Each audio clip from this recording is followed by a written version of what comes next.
السلام علیکم ورحمۃ اللہ تعالی وبرکاتہ۔ بسم اللہ الرحمن الرحیم۔ صلی اللہ علی النبی الامی و آلہ صلی اللہ علیہ وسلم، صلاۃ و سلام علیک یا رسول اللہ صلی اللہ تعالی علیہ وسلم۔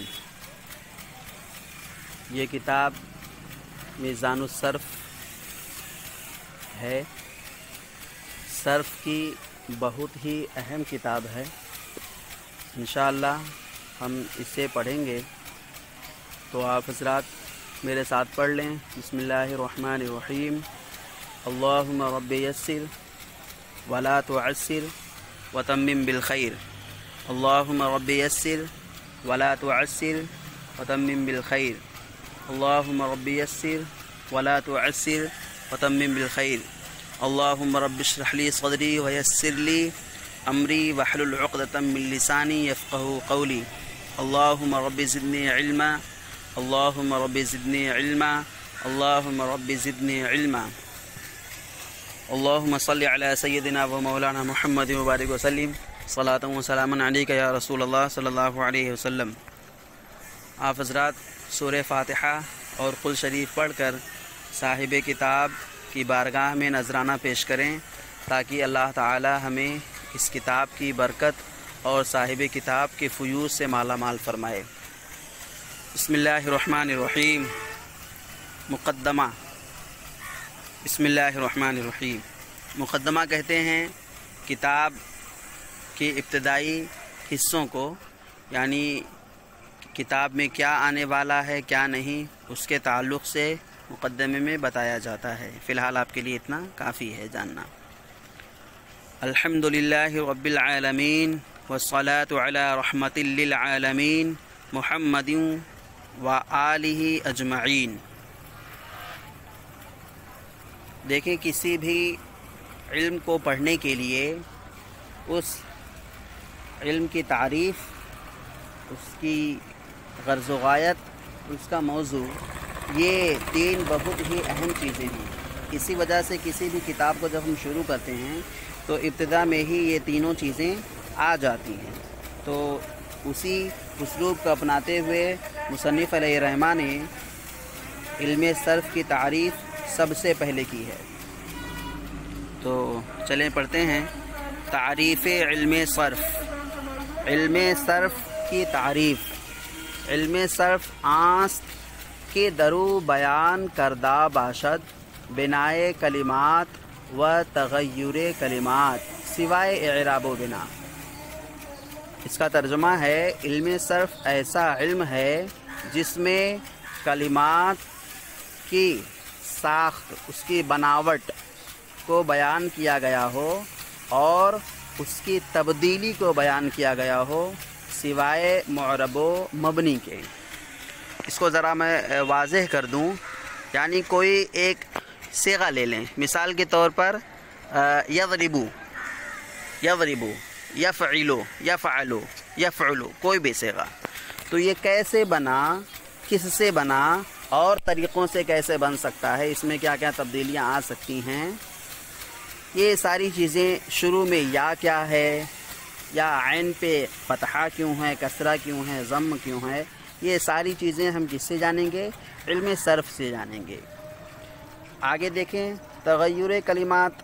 تغیر کلمات مطلب ایک ہے فعلہ ہے، پھر اسی کو ہم نے بدل کر یفعلو کیا، اسی کو بدل کر ہم نے فاعل کیا، اسی کو بدل کر ہم نے مفعول کیا وغیرہ، یعنی آپ ایسے کرتے چلے جائیں۔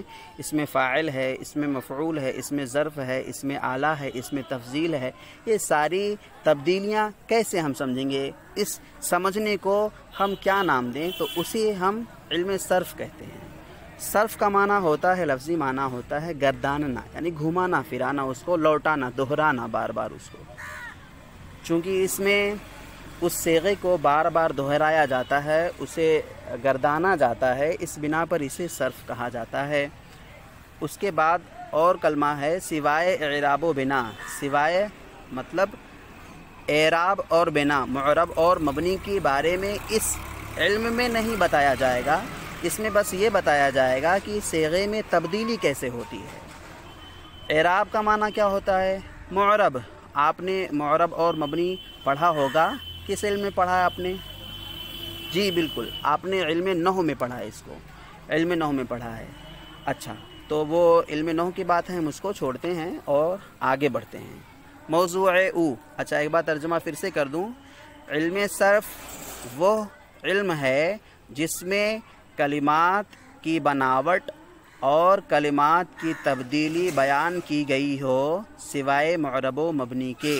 خیال رہے اس تعریف کو آپ اردو میں لکھیں گے، اس کو یاد کریں گے، یہ آپ کا کام رہے گا۔ موضوع او، اس علم کا موضوع، یعنی کہ اس میں کس چیز سے بحث کی جائے گی، کیا ہوتا ہے۔ ہر علم کا کوئی نہ کوئی ایک موضوع ہوتا ہے۔ مثال کے طور پر اگر وہ علم نحو ہے تو اس میں معرب و مبنی کے اعتبار سے اس میں بحث کی جاتی ہے۔ علم طب اگر ہے تو انسان کے اعضاء سے اس میں بحث کی جاتی ہے۔ یعنی کوئی بھی اگر علم ہوتا ہے تو اس کا کوئی نہ کوئی موضوع ہوگا، اس کا ٹاپک ہوگا، کس بارے میں بات کی جائے گی۔ تو علم صرف میں الکلمۃ من حیث الصیغہ است، یعنی کلمہ اس کے صیغے کے اعتبار سے۔ کوئی کلمہ ہوتا ہے، کلمہ کسے کہتے ہیں؟ لفظ کو کہتے ہیں۔ مثلا فعلہ ہے، کلمہ ہے، فعل ہے، کلمہ ہے۔ تو اس کے صیغے کے اعتبار سے اس میں کیا صیغہ ہوگا؟ صیغہ واحد ہے، جمع ہے، مذکر ہے، مؤنث ہے۔ یہ ساری چیزیں ہم اس بحث میں جانیں گے، اس علم میں ہم جانیں گے۔ تو اس کا موضوع ہے، آپ یوں ہی یاد رکھیں گے اس کو کہ الکلمۃ من حیث الصیغہ، کہ کلمہ کا اس کے صیغے کے اعتبار سے جاننا۔ اچھا، اب اس علم کا مقصد کیا ہے؟ ہم اس کو کیوں پڑھ رہے ہیں، یا اس کو پڑھنے سے ہمیں کیا فائدہ ہوگا، ہم کیوں پڑھیں اس کو؟ تو اب یہ فطری چیز ہے کہ ہم کسی بھی کام کو کرتے ہیں تو جب تک اس کا ہمیں لٹرل معنی نہ پتہ ہو، ہمارا کرنے کا جی نہیں چاہتا ہے۔ تو ہم اسے کیوں کر رہے ہیں؟ تو اس کی وجہ یہ ہے کہ است کہ انسان بوقت تلفظ کلمات عربیہ از خطائے لفظی بحسب صیغہ محفوظ می باشد، کہ اس علم کا یعنی علم صرف کا مقصد، اس کا غرض یہ ہے کہ انسان جب عربی کلمات بولے تو لفظی غلطی سے، کس میں؟ صیغے میں لفظی غلطی سے محفوظ ہو جائے۔ ایک بار پھر سے دیکھ لیتے ہیں کہ علم صرف کا مقصد یہ ہے کہ انسان جب عربی کلمات بولے تو صیغے کی غلطی سے، لفظی غلطی سے محفوظ ہو جائے۔ اب آج کا سبق یہیں ختم ہوتا ہے، اور آپ کا کام یہ ہے کہ اسے آپ سب سے پہلے تو اس کا اردو میں آپ ترجمہ کریں گے۔ ترجمہ کرنے کے بعد میں آپ اسے بھیجیں گے اپنے نام کے ساتھ میں، اور اس میں اگر کوئی غلطی ہوئی تو انشاءاللہ اس کی اصلاح کی جائے گی، پلس آپ اسے رٹ کر زبانی یاد کریں گے۔ یہ سب ابتدائی چیزیں ہیں، اور ہمیں اللہ تعالیٰ اس سے خوب فائدہ اٹھانے کی توفیق عطا فرمائے۔ جزاکم اللہ۔ السلام علیکم ورحمۃ اللہ۔